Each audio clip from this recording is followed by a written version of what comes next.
Welcome to our tutorial on recording MIDI. We're going to pick up where we left off in our previous tutorial where we'd added my keyboard and an instrument track for monitoring the signal. In this tutorial, we'll record from your external MIDI device and play it back. First, let's make sure the Record Enable and Monitor buttons on the new instrument track are on.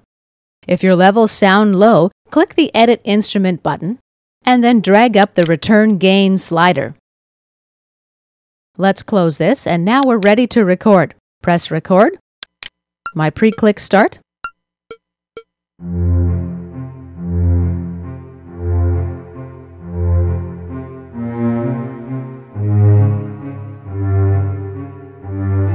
Press Stop when you're done. Here is our recorded MIDI data. We can edit it note by note with a double click. This opens up the key editor, a topic we'll be covering later in this course.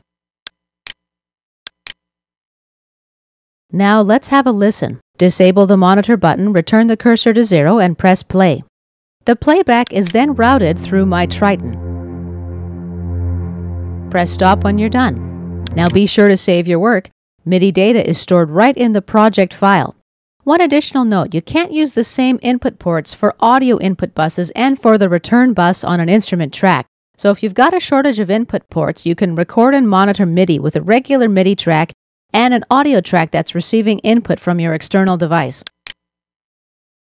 Let me configure that setup.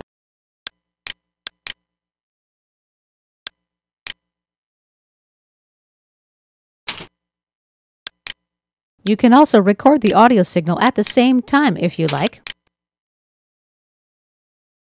This concludes our tutorial on recording MIDI.